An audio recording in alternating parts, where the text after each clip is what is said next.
So I'm only going to go through some of these questions on this Jeopardy, and I'm going to go through three different ways of solving. Um, One is a method that you would have learned last year with creating like the tape diagrams. The other one is going to be how we've been doing it this year of a proportion. But then when we set up those proportions, I'm going to show you guys a few different ways that you can still solve it. And remember, even if it's not one of those ways, you can use any method you want because some of these you can just logically think through. We learn what unit rates are. You can take the ratio, turn it into a unit rate, and then go from there. So there's different ways of solving. Um, and in this one, more than maybe anything else that we're going to learn this year, this has the biggest variety of it. You just have to just make sure you're being consistent. All right. But for this one, it says the cost of $68 for 16 square feet of flooring. How much does it cost for 12 square feet of flooring? So this one is not set up to use that tape diagram. I would say let's use a proportion. So I'm going to write um, in this one, I'm going to say scenario one. Whoops. And then I'm going to say scenario two. And I'm going to put, so we have money and we have how much square feet it is. So I'm going to say money over feet is how I'm going to set up scenario one. So money over feet is how I need to set up scenario two as well. So it's $68 for 16 square feet. So that first ratio is going to be 68 over 16. And then it says, how much does it cost? Well, we know cost is money, so I don't know that. So I'm going to put X there. And for 12 square feet. So this one, it didn't give us a flat out ratio that we can create those tape diagrams.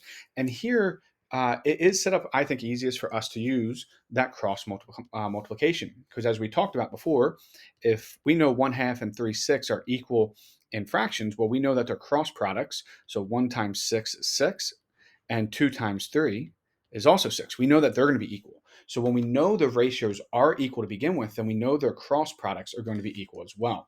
And in the next unit, we'll talk about this a little bit more as to why this works because we're actually using like inverse operations here. But we'll talk about this a little bit more in the next unit. But 16 times x is 16x. And then we would do 12 is equal to 12 times 68. And 12 times 68, you will be allowed to use a calculator, is 816. So 16x is equal to 816. Then we're going to divide each side by 16. So x is then equal to 51.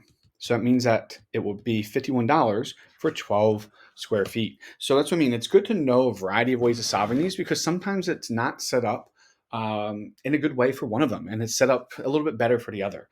The good thing is this method here is something that you can actually use for all of them because we're creating a plan with the ratios. We're staying consistent with the ratios, and then we're just plugging in what numbers are there and then cross multiplying. So that's why I like teaching it this way because this is the one that works every time, all the time. Where some of the other ones aren't always set up for you to be able to use it or apply it. So that's why rather than having to think through all these different ways of, oh, does it work here? Does it not work here? This one always does. So that's why I teach it this way. But just trying to point out that you guys have learned other ways of doing it before, that you guys have done it in other ways. So use whichever method feels best for you. This one, they give us the ratio of apples to oranges is 4:7. So because they give us this ratio right away, I'm just going to go through a method you might have learned last year. We can represent these ratios by using these like tape diagrams. So we can draw these rectangle boxes. And then since our ratio is 4:7, I'm going to create this one with 4, and I'm going to create the other with 7. So when we do this, all these boxes, because we know that the ratios are like the simplified form of it, the as if we had the full ratio of it or full fraction, and we wrote it in its simplest form. So we know that each of these boxes have to represent the same amount of actual real oranges or apples. So what we can say then is there are 63 total apples. Or total, I'm sorry, there's 63 oranges. So the ratio of apples to oranges is 4:7. So this is apples and this is oranges. So I know that there's 63 total oranges. So these 7 boxes represent 63 total oranges. And all those boxes, because it's a ratio, they have to be equal value. So every single box must represent the same number. So if 7 boxes add up to be 63 or 7 boxes multiply to be 63, I can then say, well, 7x is equal to 63. And when I divide each side by 7, that means that x is then equal to 9. So every single one of these boxes must actually represent 9 real apples and also and oranges and also 9 real apples. So we can figure out what each of these boxes are. So that means if each box represents 9, when we have 4 of them for apples, well, 4 times 9 is equal to 36. That means that there must be a total of 36 apples. So this is the way that you probably would have learned how to solve for it last year in grade 6. And it's drawing these tape diagrams. If this is what you feel comfortable with, you can do it. But like I said, the last question, we didn't actually give you a specific ratio, and these numbers were quite large, 16, 68, 12. So it might have been a little bit like tedious of drawing a huge amount out. We could have set one up and simplified, but it was just a little bit, because we're now learning proportions, it was just set up for you to use that method. But once again, you use whatever works for you. All right, so for this one here, John was paid $300 for a job that took him 25 hours. At this rate, how much would he be paid for a job taking 35 hours? So once again, I'm just going to do scenario 1 and scenario 2. For this one, I'm just going to use the ratio method. You could use tape diagram if you wanted to, but I'm just going to go through it. I think it's set up a little bit easier for this. It's very similar to the first question. So the two units we have is money and we have hours. So I'm going to put money over hours and money over hours for scenario 2. And in the first one, it says that it was 300 for 25 hours. So I'm going to write 300 over 25 because that was our scenario 1. And scenario 2, we don't know how much, but we know how much money, but we know 35 hours. So I'm going to say x over 35. We're being consistent where our money is both in the numerator, our hours is both in our denominator.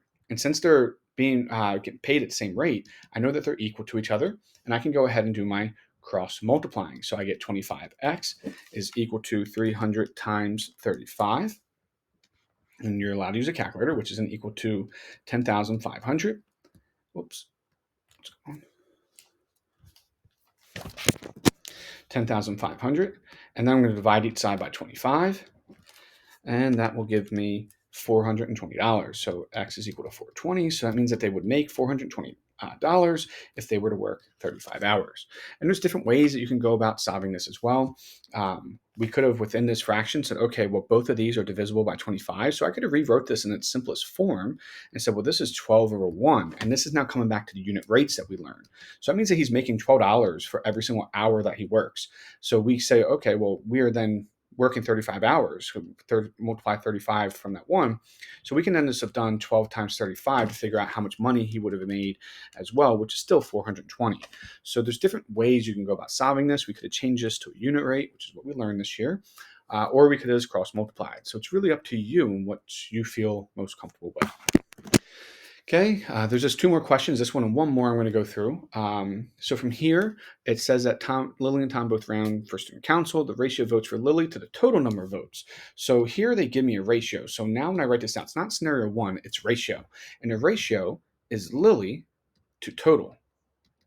So now in the real scenario, I need to make sure I'm setting it up as Lily to total as well. So it says, if Lily received 240 votes, how many votes did Tom receive? So there's different ways you can go about doing this. But since the ratio they gave me was in Lily to total, I'm going to then figure out how many total votes there were. So the ratio was 8 to 13. So this is then equal to, well, Lily received 240 votes. We don't know how many total votes there were, so we're going to leave it as x. So here we're going to cross multiply. So we get 8x is equal to, well, now we're going to multiply 13 times 240. And that's going to be 3,120. So 13 times 240. So 8x is equal to 3120. Divide each side by 8. And that means x is then equal to 390. So that was our total votes. Well, the question said, how many did Tom receive?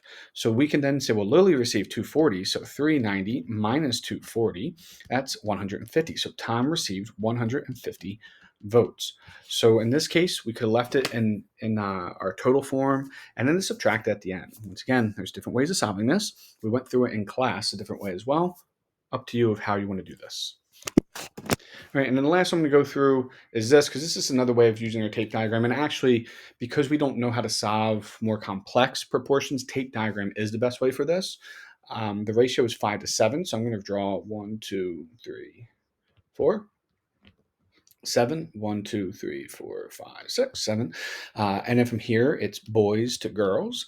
And it says in the play, there's 8 more girls. So I look and say, well, how many more boxes did I draw? So you see here, the boxes are both at 5 each. So I have 2 more boxes and there's 8 more girls. So that means these 2 boxes has to be a total of 8 girls. So once again, each box represents the same number. So 2x or 2 boxes is equal to 8. Divide each side by 2, x is 4. So it means every single box has to be 4. So then it says how many boys and girls are in the play.